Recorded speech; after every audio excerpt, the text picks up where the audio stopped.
ใสน้องคานโอ้สาวจุสามเป็นยังจึงลืมหินเหอลืมไหลสู่เก่าลืมผู้บ่าวที่เมืองหินเหอไปอยู่เวียงจันทน์ดนเติบคงลืมหินเหอแล้วน้อคนดีหลงลอกคอยแต่เจ้าเคลื่อนคอยลอยลับเข้ามาจากทีอ้ายคอยของท่าจนคืนวันเปลี่ยนพันเป็นปีเป็นยังจึงเป็นจังสีสร้างมิตรจิรีแท้น้องสาวสาบานกันไว้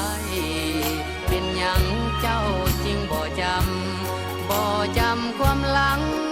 ครั้งเก่าฝนต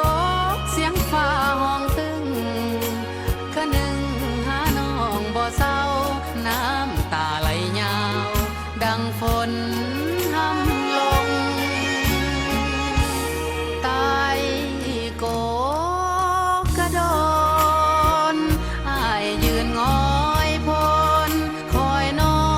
งงองให้ห้องห่มหรือสาวหินเหิบไปมีแฟนเวียงจันทน์สุขสมอ้ายซ้ำละกำเหลือทน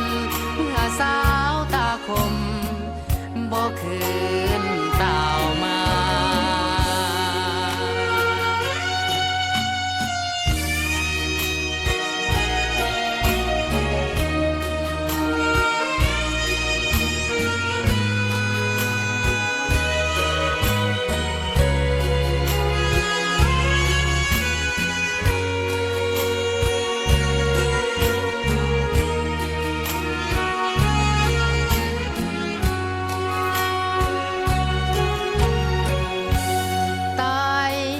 โกกระโดน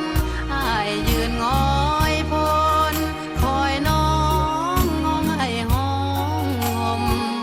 หรือสาวหินเหิบไปมีแฟนเวียงจันทน์สุขสมอ้ายซ้ำละกำเหลือทนเมื่อสาวตาคมบ่คืน